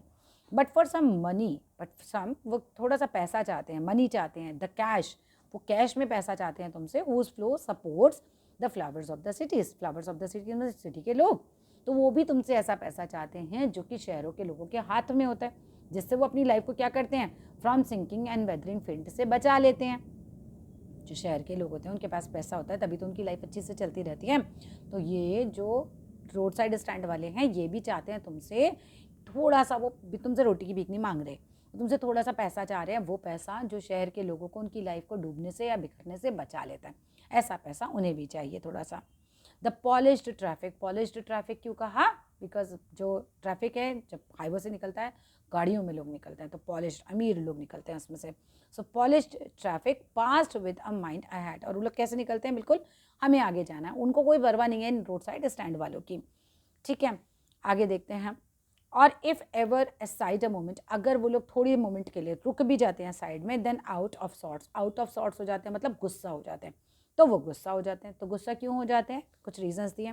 एट हैविंग द लैंडस्केप मार्ड, कि उनको ये लगता है कि हमने ये लैंडस्केप यानी कि यहाँ के दृश्य की जो खूबसूरती है, ठीक है, वो मार्ड यानी कि खराब कर दिए हैं विद द आर्टलेस पेंट। हमने यहाँ पर आर्टलेस पेंट लगा रखे हैं, आपने जो हमारा ढाबा है, हमारी दुकानें, हमने उस पर कुछ पेंटिंग्स लगा रखी है, तो कह रहे हैं आर्टलेस पेंट से तो आपने इस लैंडस्केप की ब्यूटी भी खराब कर दी है।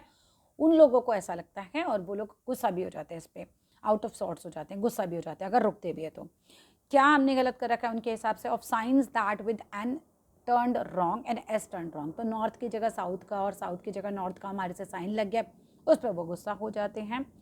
और चीज़ें क्या हैं यहाँ पर, offered for sale wild berries in wooden quartz, wooden quartz में, वुडन के समझ लो टोकरी टाइप में जो हमने बेचने के लिए रखी हैं बेरीज, उसको कोई नहीं देख रहा। और क्रूक्ड नेक, गोल्डन स्क्वैश, मुड़ी हुई जो उसकी चोंच होती है ऊपर से, आप समझो लौकी जैसा एक गोल सा फल है, ठीक है, कद्दू जैसा, बल्कि कद्दू जैसा गोल गोल है, उसकी ऊपर जो डंडी है वो ऐसे थोड़ी सी मुड़ी हुई है, क्रूक्ड नेक है मतलब ऐसे मुड़ी हुई डंडी है उसकी, वो है।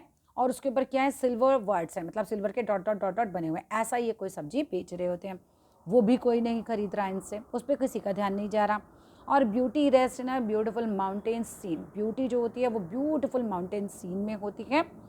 यू हैव द मनी, तुम्हारे पास, तो पोइट कह रहे हैं मनी है ना, शहर के लोगों से वो कह रहे हैं तुम्हारे पास तो पैसा है, but if you want to be mean, लेकिन अगर तुम इतना मीन होना चाहते कि जो पैसा तुम्हारे पास है वो तुम्हारी जेब में रहे, तो ये गलत है पोइट के हिसाब से। Why keep your money this crossly बोल रहे हैं, क्रॉसली मतलब गुस्से में। तो पोइट को बहुत गुस्सा आ रहा है कि यार तुम लोगों के पास पैसा है तो खर्च करो ना, थोड़ा इन लोगों से भी सामान खरीदो ना, ये जो वाइल्ड बेरीज बेच रहे हैं वो खरीदो ना।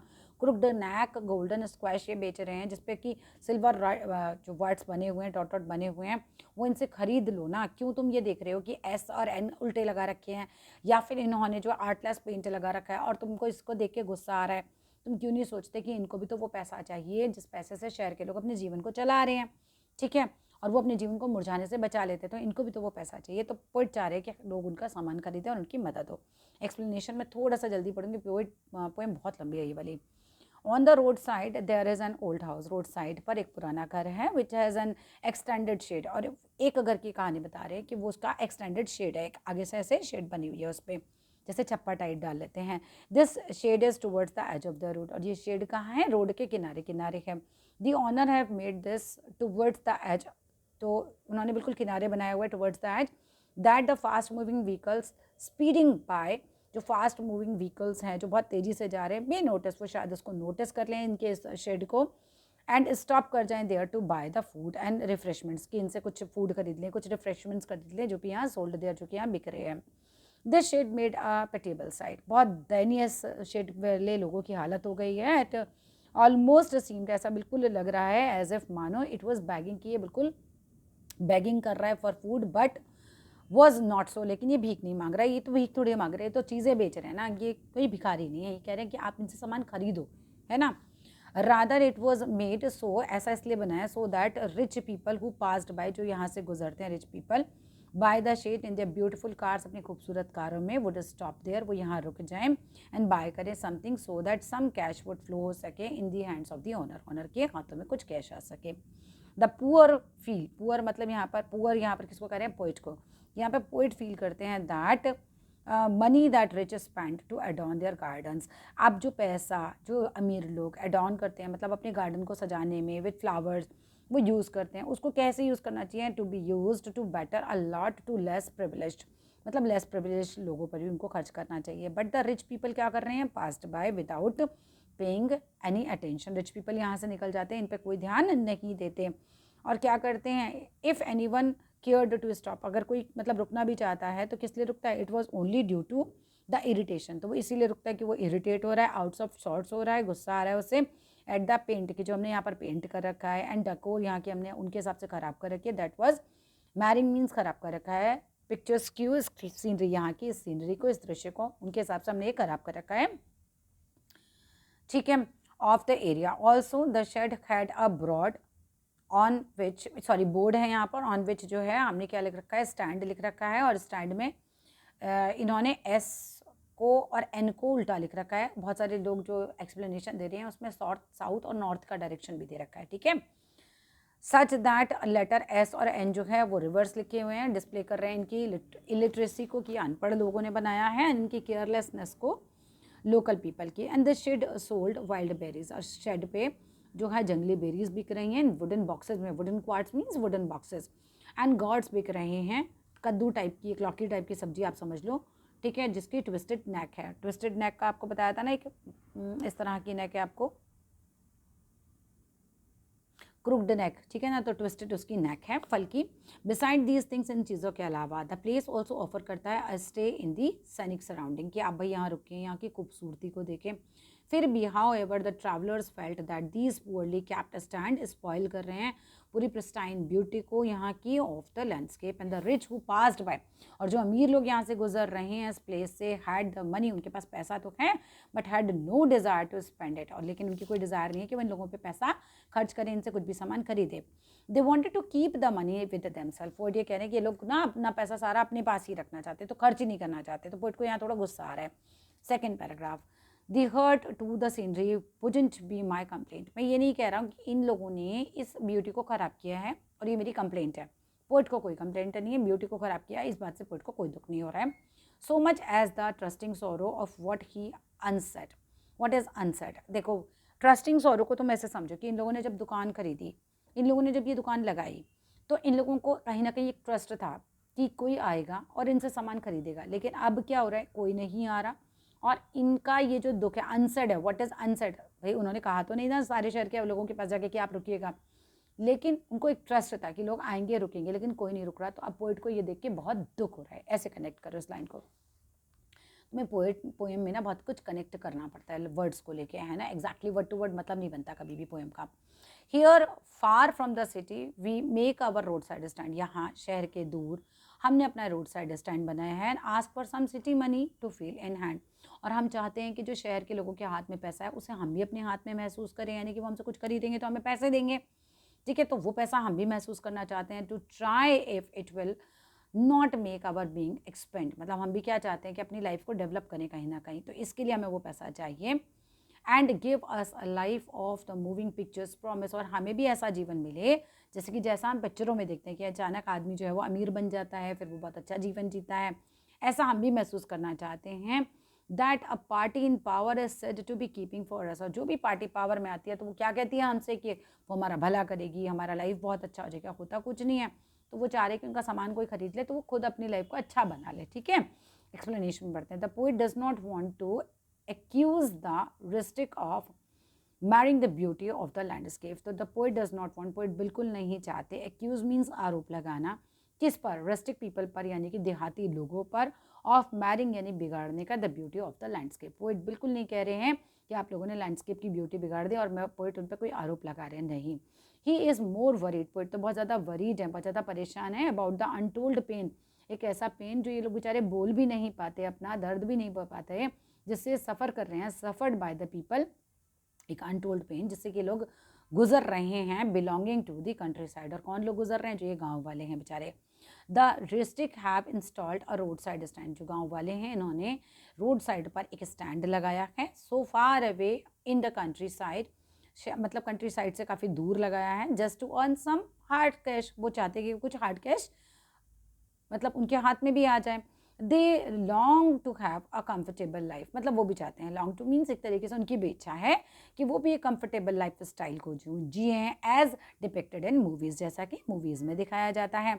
दे होप, उन्हें आशा है, against hope that the city citizens में फुलफिल दिस प्रॉमिस, की उन्हें लगता है कि जो सिटी के लोग हैं उनसे चीज़ें खरीदेंगे और इस तरीके से फुलफिल करेंगे प्रोमिस, वो जो promise of giving them economic independence, ऐसा इकोनॉमिक इंडिपेंडेंस इन्हें मिलेगा कि जब इनके हाथ में पैसा होगा तो ये भी अपनी इच्छा के अनुसार चीज़ें खरीद पाएंगे, तो इकोनॉमिक इंडिपेंडेंस इन्हें मिलेगा।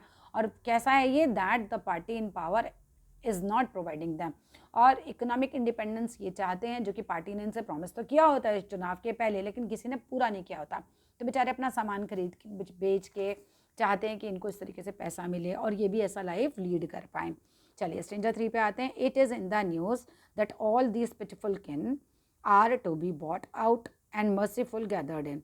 देखो न्यूज़ में ये आया है, जितने भी ये पिटिफुल किन हैं, जितने भी ये गांव वाले हैं, ये रहने वाले एक दूसरे के रिश्तेदार हैं, सारे दुख भरे जीवन में जी रहे हैं, इन सबको क्या किया जाएगा, are to be brought out, इन सबको यहाँ से हटा दिया जाएगा, and mercifully gathered in to live in villages, और इनकी जो हाईवे वाली ज़मीन है वो ले ली जाएंगी और इनको गांव में बसा दिया जाएगा, ऐसा न्यूज़ में आया है।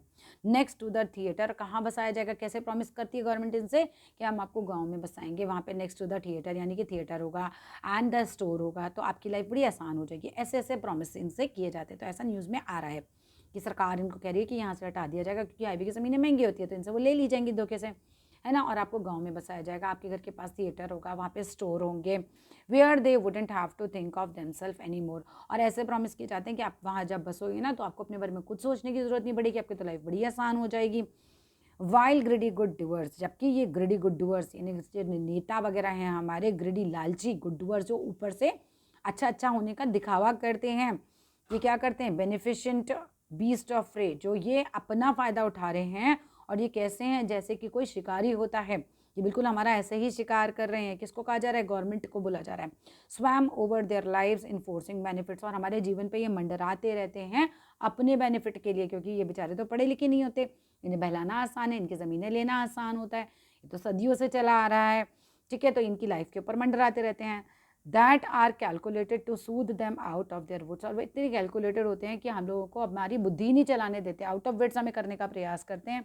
And by teaching them how to sleep they sleep all day, और हमें टीच करते हैं कि सोना कैसे चाहिए, और खुद जो है चैन की नींद सो जाते हैं, और हम बेचारे क्या करते रहते हैं, हमारी डिस्ट्रॉय कर देते हैं sleeping at night the ancient way, जैसे प्राचीन काल से चला आ रहा है।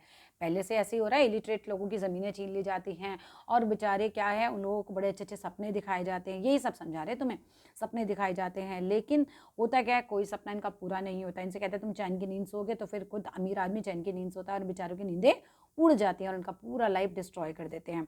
आगे पढ़ते हैं इसकी एक्सप्लेनेशन को कि it is in the news. भाई न्यूज़ में क्या आया है, that these country side flock, जो भी ये रहने वाले कंट्री साइड के पिटिफुल किन हैं, जो दया भरी लोग हैं, ऐसे लोग जिनके ऊपर देख के ही आपको दया आ जाए एक तरीके से, आर टू बी रीलोकेटेड, इनको रीलोकेट किया जाएगा to places where they will have all comforts, ऐसी जगहों पर जहाँ इनको सारे कम्फर्ट्स मिलेंगे, सारे आराम की चीज़ें मिलेंगी। They will enjoy privileges of the theatre, ये इन्जॉय करेंगे थिएटर के प्रिविलेजेस, ठीक है, of the theatre and local store just like their urban counterparts, और क्या इन्जॉय करेंगे, लोकल स्टोर को, जस्ट लाइक अर्बन जैसे काउंटर पार्ट्स होते हैं।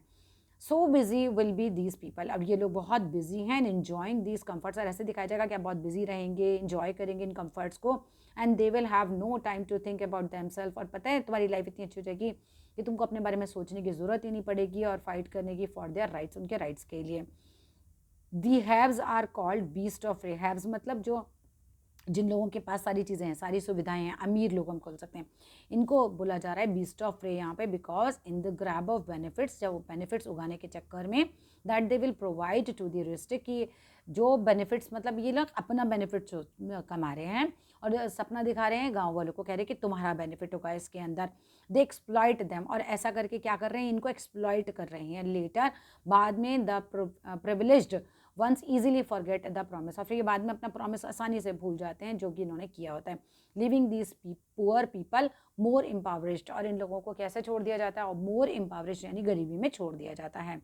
Fourth stanza, sometimes I feel myself I can hardly bear, कई बार मैं ऐसा महसूस करती हूँ कि मैं मुश्किल से ही बर्दाश्त कर पा रही हूँ, the thought of so much childish longing in when, क्या कि मतलब पोइट को यहाँ पे बहुत दुख हो रहा है। पोइट ये कहते हैं कि मैं इनका दुख ना बहुत ही मुश्किल से बर्दाश्त कर पा रहा हूँ, ये जो इनकी चाइल्डिश लॉन्गिंग है, इनकी बचकानी लालसा, ये बच्चों की तरह इंतज़ार करते रहते हैं कोई आएगा, कोई हमारा सामान खरीदेगा, ये बिल्कुल वेन है, बिल्कुल बर्बाद जा रही है, कोई नहीं रुक रहा है यहाँ पर। The sadness that lurks near the open window, ये काफ़ी इंपॉर्टेंट है इसमें, ठीक है, ये जो दुख है, जो लर्क्स मतलब दुबका रहता है, इनका दुख कहाँ बैठे रहते हैं दुबके हुए, near the open window, open window के पास ही बैठे रहते हैं, है ना, जो भी सामान बेच रहा है वो विंडो के पास बैठा है, तो उसकी सैडनेस की बात ही चल रही है यहाँ पे। That waits all day in almost open prayer, पूरा दिन इंतज़ार करते रहते हैं, ओपन प्रेयर करते रहते हैं भगवान से, भगवान किसी को भेज दो यहाँ पर, ओपन प्रेयर करते हैं for the squeal of brakes, किस लिए वेट करते हैं कि भाई ब्रेक की आवाज़ आए, ब्रेक के रुकने की आवाज़ आए, this sound of stopping car, है ना, स्क्वेल जैसे ब्रेक की आवाज़ आएगी तो मतलब स्टॉप होगी कोई कार, उसकी आवाज़ का ये इंतज़ार करते रहते हैं। ऑल दी 1000 सेल्फिश कार्स, यहाँ पर आती हैं हज़ारों सेल्फिश कार्स आती हैं जो पास होती हैं यहाँ से, जस्ट वन टू इंक्वायर, केवल कुछ रुकती हैं इंक्वायरी करने के लिए, what the farmers prices are, तो एक रुकी कार तो किस लिए रुकी कि बस फार्मर से उसका प्राइस पूछ ले कि भाई चीज़ों के दाम क्या, कुछ नहीं खरीदा। And one did not stop, और दूसरी तो रुकती नहीं है, but only to plough up the grass, बस वो क्या करती है पीछे की तरफ मुड़ती है गाड़ी और घास को कुचल के जैसे टर्न लेकर चली जाती है यहाँ से। In using the yards to back and turn around, और वो क्या करती है उनका यार्ड जो उनका मैदान होता है उसको यूज़ करती है जस्ट बैक एंड टर्न करने के लिए। And another to ask the way to where it was bound, और एक कार रुकती है तो वो सिर्फ ये पूछती है कि रास्ता कहाँ पर जाता है। एंड अनदर रुकती है to ask could they sell a gallons of gas, और एक कार रुकती है ये पूछने के लिए कि क्या आप गैस बेचते हो, अरे दे कुडेंट, क्या उनको नहीं समझ में आता, they had none didn't it see, क्या वो नहीं देख सकते कि इनके पास गैस नहीं बिकती है यहाँ पर, है ना, ये तो बेरीज की दुकान है, तो क्या यहाँ पर इनको नहीं दिख रहा कि गैस नहीं बिकती, तुम यहाँ गैस पूछने आ जाते हो। पोइट यहाँ पर क्रॉसली मतलब बहुत गुस्से में आ जाते हैं, उनको काफ़ी गुस्सा आ रहे हैं लोगों की दशा देख कर। चलिए स्ट्रेंजर लास्ट आ गया अब हम।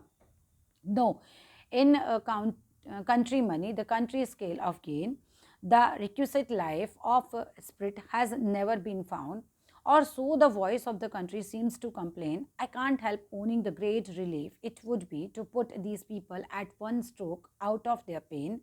And then next day, as I come back to the scene, I wonder how I should like you to come to me and offer to put me gently out of my pain. Explanation से समझते हैं, काफ़ी ज़्यादा लंबी हो रही है video अब।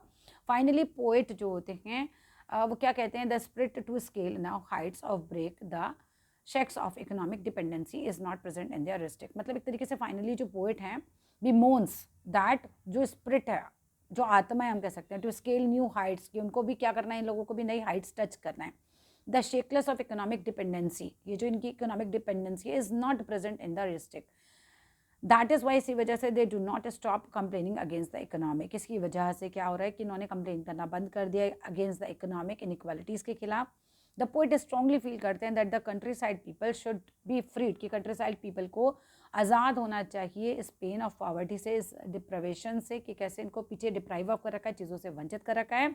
Next morning the poet gains his senses, अगले दिन पोइट जब अपने सेंसेस में आते हैं, ही वंडर्स, वो चौंकते हैं, दैट व्हाट इफ, क्या हो, समवन एल्स थिंक्स, अगर कोई और सोचता है इन द सेम मैनर में जैसे पोइट सोच रहे हैं, फॉर हिम, इन गाँव वालों के लिए, so that he is gently relieved हो जाते हैं सोच के, from his pain and agony, मतलब इनको जो पीड़ा हो रही है of seeing the miserable condition of these people, इन लोगों की ये कंडीशन देख कर। ठीक है, अब चलो आ जाते हैं हम अपने लास्ट पोएम की तरफ, आंट जेनिफर्स टाइगर। किसने लिखा है? एड्रिन रिच ने लिखा है, ADRIENNE, Adrian rich. Aunt Jennifer tigers prance across the screen, bright topaz denizens of a world of green. They do not fear the man beneath the tree. They pace in sleek chivalric certainty. जो aunt Jennifer है यहाँ पर एक ऐसी औरत दिखाई गई हैं जो कि अपने पति के द्वारा किए गए खराब काम इनके प्रति, हम बोल सकते हैं इनको दबाया गया बहुत ज़्यादा, इनको लाइफ में बहुत ज़्यादा सप्रेस किया गया आंट जेनिफर को, उनसे बहुत ज़्यादा परेशान है। और यहाँ बताया जा रहा है कि मर के भी आंट जेनिफर जो है इन पीड़ाओं से कभी बाहर नहीं आ पाएंगी। तो आंट जेनिफर तो क्या करती हैं, वो कढ़ाई से टाइगर्स बनाती हैं। टाइगर बना के वो क्या दिखा रही हैं कि जो उनके अंदर की फीलिंग्स है ना, वो उसको उभारने की कोशिश कर रही हैं कहीं ना कहीं। जैसी वो बनना चाहती हैं वैसे वो टाइगर बनाती है, जबकि आंट जेनिफर ऐसी बिल्कुल भी नहीं है, वो तो बहुत डरी हुई रहती हैं हमेशा। ठीक है, Aunt Jennifer tigers friends across screen. तो जो आंट जेनिफर के टाइगर है, जो उन्होंने कढ़ाई करके धागों से सुंदर सुंदर बनाए हैं ना टेपेस्ट्री पर, वो क्या करते रहेंगे हमेशा, फ्रेंड्स यानी उछल कूद करते रहेंगे। अब देखो, आपने एक बार टाइगर बना दिया चलते कुत्ते, तो हमेशा चलते कुत्ते ही दिखेंगे ना आपको। तो aunt Jennifer's tiger friends across a screen, bright topaz denizens of a world of green. तो ये ब्राइट कलर के टोपाज मीन्स येलो, तो ब्राइट येलो कलर के डेंजन्स होते हैं रहने वाले। कहाँ के रहने वाले हैं ये tiger? Of a world of green, जंगल के रहने वाले हैं। दे डू नॉट फियर, इन्हें बिल्कुल भी डर नहीं है। The man beneath the tree, उस आदमी का जो कि पेड़ के नीचे खड़ा है। They pace in sleek chivalric certainty, और ये पेस करते रहते हैं, दौड़ते रहते हैं इन स्लीक शिवलरिक सर्टेनिटी में, यानी कि बिल्कुल कॉन्फिडेंट मैनर में, बिल्कुल एलिगेंट मैनर में ये दौड़ते रहते हैं। ठीक है, तो चलो इसकी एक्सप्लेनेशन पढ़ते हैं कि आंट जेनिफर्स टाइगर फ्रेंड्स उछलते कूदते रहते हैं, मूव क्रॉस करते हैं एक स्क्रीन और पैनल पे जिस पर इनकी कढ़ाई की जाती है। The poet describes them as bright coloured, तो पोइट इनको डिस्क्राइब करते हैं कैसे? टोपोज कलर होता है येलो कलर, तो ब्राइट येलो कलर के, shining golden yellow, jewel topaz, जैसे ज्वेलरी होती है टोपाज वाली, वैसे ये दिख रहे हैं। दे आर फ्री इनहेबिटेंट्स, क्योंकि ड्वेलर्स बोला है तो ड्वेलर्स मतलब वहाँ के रहने वाले, तो ये फ्री इनहेबिटेंट्स हैं ऑफ द ग्रीन फॉरेस्ट के, and are not scared of the man standing under the tree, और वो जो पेड़ के नीचे आदमी खड़ा ना, उससे ये डरते भी नहीं। एंड जेनिफर जैसे अपने पति से डरती थी, ये टाइगर नहीं डरते, ये समझाया गया है। These tigers move about in grace, ये टाइगर बहुत ग्रेस से मूव करते हैं, एलिगेंस में मूव करते हैं, बहुत ही कॉन्फिडेंस के साथ ये लोग मूव करते हैं। And Jennifer's tigers are not real और लिविंग टाइगर्स, उनके तो धागे से बने हुए टाइगर हैं, तो वो बिल्कुल रियल नहीं है, लिविंग टाइगर्स नहीं है। They are images created by her own tapestry, अपनी टेपेस्ट्री पर, उसका कपड़े पर उन्होंने उसको बनाया हुआ है। Aunt Jennifer who is held captivate by the oppressive hand of patriarchal society, Aunt Jennifer जो है बेचारी बहुत ज़्यादा दबाई गई हैं इस पितृ प्रधान, मतलब जहाँ पुरुष प्रधान समाज में, जहाँ पुरुषों की ज़्यादा चलती है उस सोसाइटी में, वो क्रिएट करती हैं इन हर आर्ट, अपनी कला के द्वारा, an alternate word of freedom को। उनका तो वर्ड ऑफ फ्रीडम नहीं है, वो तो बेचारी बहुत परेशान रही जीवन भर, लेकिन वो अपने टाइगर्स को बिल्कुल फ्री दिखाती हैं। वो एक ऐसा वर्ड क्रिएट करती हैं जहाँ पर फ्रीडम है एकदम। द टाइगर रिप्रेजेंट करते हैं हर ड्रीम्स, टाइगर उनकी सपनों को दिखा रहे हैं यहाँ पर, एंड हर डिज़ायर की, उनकी इच्छा क्या है उसको दिखा रहे हैं। क्या इच्छा है? टू बी फ्री, वो फ्री होना चाहती हैं। एंड कैसी रहना चाहती हैं? कॉन्स्टेंट फियर फ्रॉम, मतलब फ्री रहना चाहती हैं फ्रॉम कॉन्स्टेंट फियर, वो लगातार वो डर में रहती हैं, उससे बाहर निकलना चाहती हैं।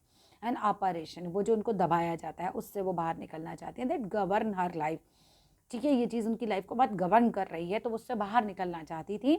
दीज मैजेस्टिक एंड फ्यूरलेस टाइगर, ये एकदम जादुई हम बोल सकते हैं, चमत्कारी और बिल्कुल फियरलेस टाइगर्स ऑल्सो प्रेजेंट करते हैं एक शार्प कंट्रास्ट, किस चीज़ में? कि आंट जेनिफर कैसी खुद हैं who is bounded by the constant of married life, जो बिल्कुल बाउंडेड हैं इस मैरिड लाइफ में, पूरी बंधी हुई थी वो, पूरी कॉन्स्टेंट ऑफ मैरिड लाइफ की परेशानियाँ एक तरीके से हम बोल सकते हैं।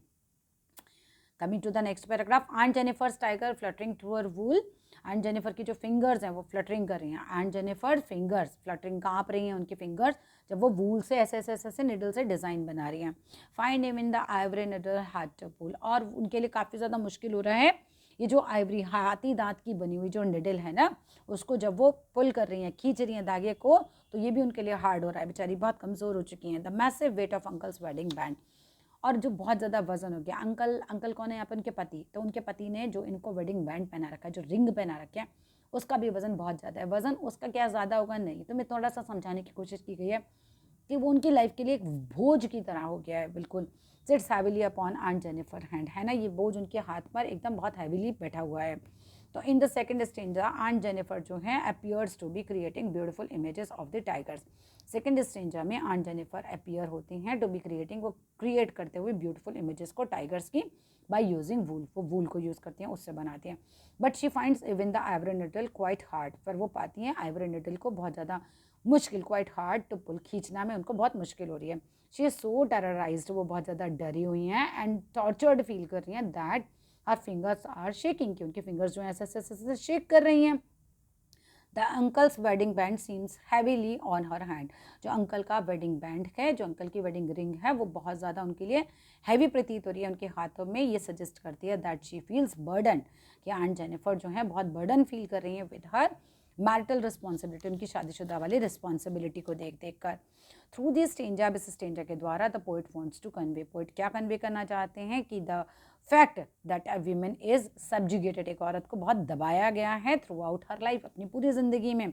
आफ्टर मैरिज, शादी के बाद, शी इज़ बर्डन, वो बिल्कुल बर्डन में आ गई हैं विद सो मेनी रिस्पॉन्सिबिलिटीज़, बहुत सारी रिस्पॉन्सिबिलिटीज़ का उन पर बर्डन है एंड एक्सपेक्टेशंस का लोगों का बर्डन है उनके ऊपर।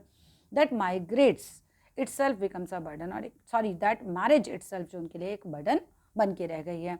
This is also the reality of Aunt Jennifer's life, और ये वास्तविकता है आंट जेनिफर के जीवन की कि शादी उनके लिए एक बोझ बन गई है। व्हेन आंट इज डेड, जब आंट जेनिफर मर जाएंगी, हर टेरिफाइड हैंड्स, उनके जो डरे हुए हाथ हैं, फिर लाई स्टिल रिंग्ड विद ऑर्डर्स, ये तब भी इन परेशानियों से हमेशा घिरे रहेंगे। शी वॉज मास्टर्ड बाय, है ना, उन परेशानियों से जिनसे ये हमेशा घिरी रही कहना चाहिए। The tiger in the panel that she made, लेकिन जो टाइगर इन्होंने बनाए हैं विल गो ऑन प्रेंसिंग, वो चलते कूदते रहेंगे प्राउड के साथ एंड अनअफ्रेड के साथ। The final stanza reveals a sad truth, जो फाइनल स्टेंजा है ये एक दुख भरे सच को दिखाता है कि पोइट कहते हैं, the poet says that even death will not be able to release Aunt Jennifer, की डेथ भी आंट जेनिफर को कभी रिलीज नहीं करा पाएगी from the trauma she had to undergo, उस ट्रोमा से, उस दुख से, उस दर्द से जो इन्होंने पूरा अपनी लाइफ में undergo during her lifetime, जो उन्होंने फील किया पूरे लाइफ टाइम में। Her life will be a story of her ordeals, इनकी जो ज़िंदगी है वो स्टोरी है इनके परेशानियों की, एंड द ऑपरेशन जो इन्हें दबाया गया, that she was subjugated to, उस ऑपरेशन की जो इन्होंने, जिसने इनको इतना दबा के रखा, इनको अधीन बना के रखा अपना, ठीक है, वो परेशानी, इनके पति ने इन्हें अधीन बना के रखा। हाउ एवर, फिर भी, जो टाइगर इन्होंने क्रिएट किया, the tigers created by her will be eternal, वो हमेशा यहीं रहेंगे, उछलते कूदते रहेंगे, फ्री रहेंगे, फियरलेस रहेंगे। Then they will always be proud and unafraid, ये हमेशा प्राउड में रहेंगे, बिना डरे रहेंगे। Here we get a glimpse of coated controversial theme, अब यहाँ पर हम एक झलक देखते हैं कॉन्ट्रोवर्शियल थीम की in poetry, that art endures beyond human life, ठीक है। Perhaps the poet wants to say, poet ये कहना चाहते हैं that women themselves are creating these tigers, कि औरत अपने आप ही टाइगर को क्रिएट तो कर रही हैं। They need to break their shackles and creating these, sorry, they need to break, वो तोड़ना चाहती है their shackles and be unafraid like the tiger, कि वो भी खुद को अनअफ्रेड करना चाहती हैं टाइगर्स की तरह। वन मोर थिंग कहते हैं दैट कैन बी इन्फर्ड, हमें एक और इन्फॉर्मेशन इससे पता चलती है from the poem, is that कि aunt Jennifer who for long, जो बहुत ज़्यादा चाहती हैं, has borne the miseries she was subjected to and now longs for freedom and dominance of male chivalrism। बात समझ में आई है कि कुल मिलाकर आंट जेनिफर को दिखाया गया कि ये अगर मर भी जाएंगी तो भी इन पीड़ाओं से बाहर नहीं जाएंगी, वो रिंग उनके हाथ में तब भी रहेगी, लेकिन इनके जो टाइगर हैं वो हमेशा इनकी स्क्रीन पर उछलते कूदते रहेंगे, जैसा वो खुद को चाहती थी वैसा वो टाइगर को क्रिएट कर देती हैं। This is all about in this video. Video अच्छा लगे तो लाइक कीजिएगा, शेयर कीजिएगा, चैनल को सब्सक्राइब कीजिएगा। कोई भी क्वेरी है कमेंट बॉक्स में लिखिएगा, आगे कौन से चैप्टर चाहिए ज़रूर बताइएगा। Thank you.